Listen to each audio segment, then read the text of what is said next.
Hi, everyone. It's such a pleasure to be here today to talk about how the future of cities is going to look like and how we're going to use artificial intelligence to enable inclusive growth for all. First of all, we all know that most of us will reside in cities, but I don't think we realize how much data will be a defining force in how we live and work. Did you know that 5 people each second join the ranks of the middle class? Most of them through migration to cities, and most of the growth happens in Asia. And when they come to cities, they expect good healthcare, good education, good security, and definitely food security is also a big part of that. If we want to think of how cities are going to evolve, we can think about the 15-minute city. This is a new concept that has come out of Paris, and it is actually being pursued by many cities now, which is the hyper-local city. It means after the pandemic, more than ever before, we have realized that we need things to be accessible. Supply chains can be disrupted. We might not be able to go to work. Our children still need to go to school. So what do these hyper-local cities look like? Well, we don't have to go far. We can think about China, where they're building a pandemic-resilient new city. And there are a couple of key components to this. It's a city, but it's much smaller. It's a hyper-local city, and it was designed by Spanish architects. And what's unique about it is that it has everything you need within 15 minutes. So you can see it's a couple of blocks, and it includes vertical gardens, it includes co-working spaces, it includes residential areas, even maker spaces. But let's deep dive into existing cities as well, because not all of us can make cities from scratch.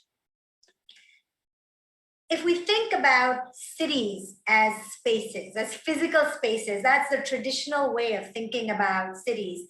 And then we add a layer of democratization to services by adding digital and deep tech on it.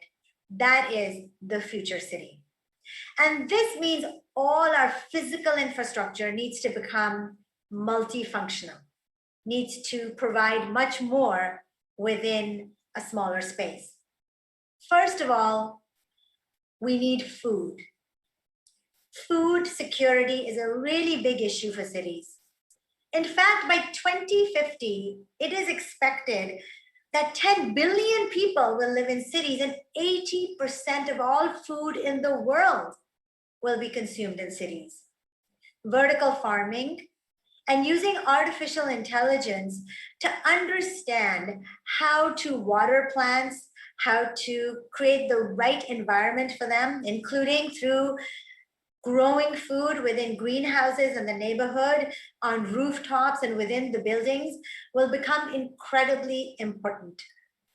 In China, you can just, in future cities, just walk over. Instead of the grocery store, you're walking over to your local high-tech greenhouse where all your fresh vegetables are available. What else matters? Education matters. Especially in Asia and Latin America, all emerging countries, Africa, education is the way people go up the mobility ladder. But when schools are disrupted, it's always those from lower income groups, including especially in developed countries, because even they have different strata of access. It is the lower income group children that suffer. But it has revolutionized, the pandemic has accelerated EdTech. And what we have seen is that education can now be provided online. And these platforms will become more engaging.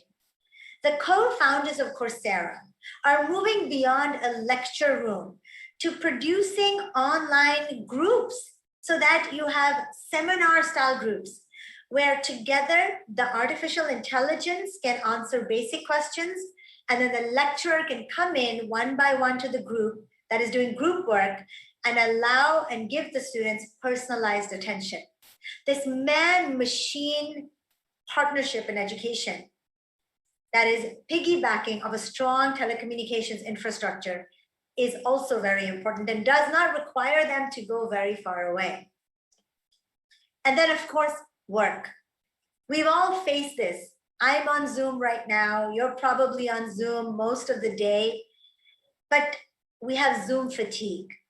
Yes, it's true. But what if our engagement on Zoom was more interactive?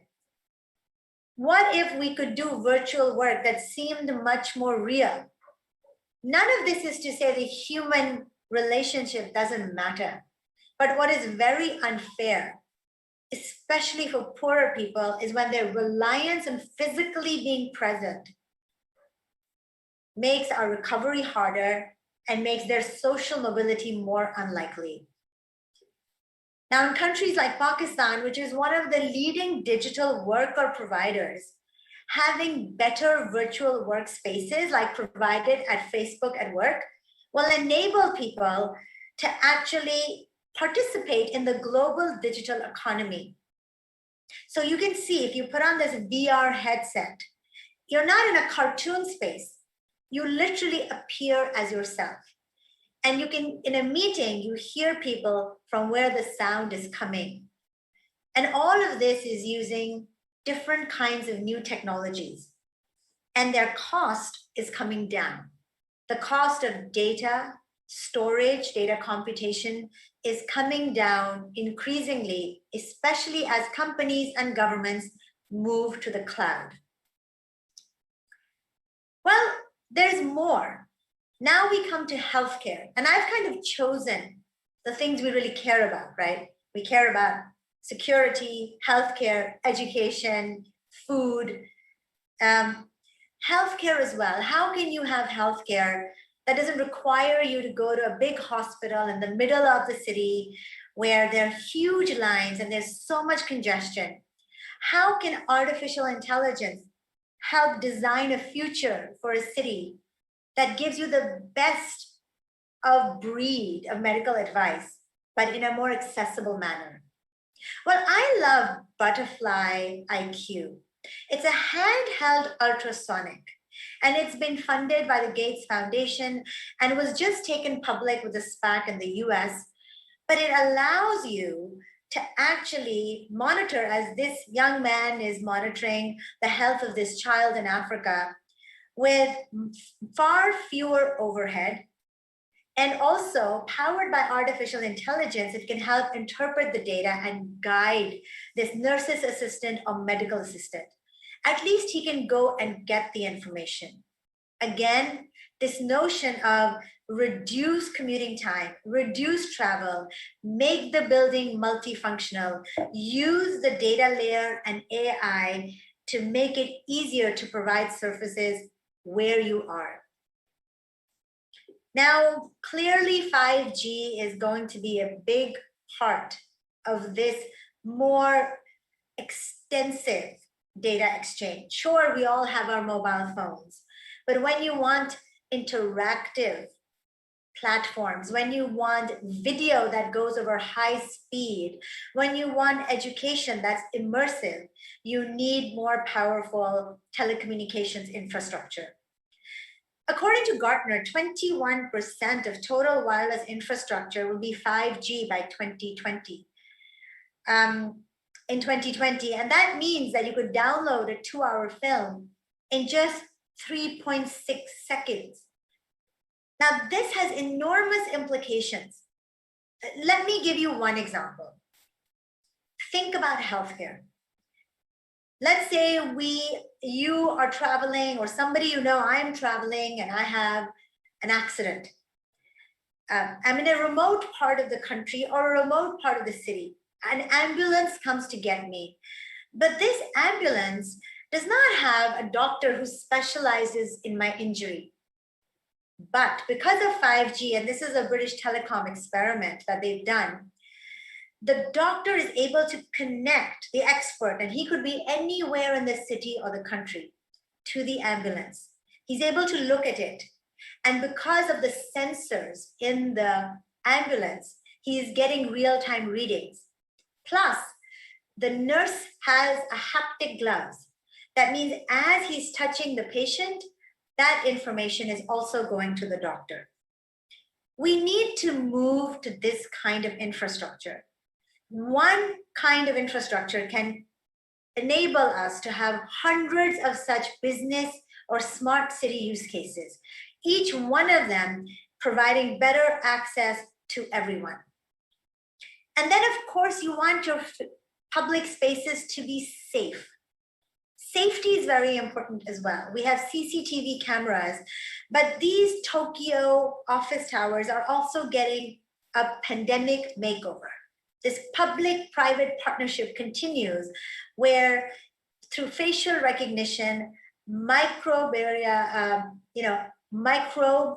coatings that are antiviral, antibacteria, you can design a safety system that's not only health safety, but can also detect fraud and identity fraud as well. These are just some of the ways, and I chose the ones that really matter. It matters to someone when they pick up their bags from a village and move to a city. And it matters to me, who lives in a city as well. We want to be free to get these smart city services, and only with artificial intelligence can we get them. I'd like to end by saying that I have spoken a lot about the advantages of all of this, but I also want to say something that's very cautionary, which is that in a world of AI-powered services, we need to trust that our government and our companies are keeping our data private and secure. And in this, I think Singapore is taking some great measures. We have an advisory council on AI ethics. You see, all technologies are a double-edged sword. They can do great things, but they can also manipulate people. They can also cause harm. And so we want to take advantage of all this, but we also want to mitigate the downside through analysis of the way data is used, through data governance, AI governance, through education, and making sure that citizens are aware that the government is handling all this in a responsible and transparent manner, and there's regulation and fines for companies that do not obey and are not compliant with the ethical laws of the country related to deep technology. In Singapore, we have the first certification for an AI ethics product manager. And this means for all the companies, all the government agencies who are thinking of using data, you have to train the person who's in charge to pay attention to certain things, to know when to ask, is this ethical or not ethical? Is this data biased or not biased?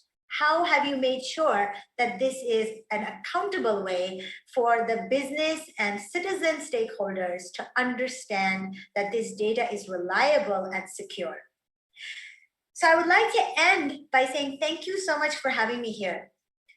I work in artificial intelligence all over the world, and I believe and see that more than anything else, it has the potential to democratize access and make growth inclusive. But as always, it must be governed carefully and responsibly. And I'm excited to see the rest of the talks today. Thank you so much for having me here.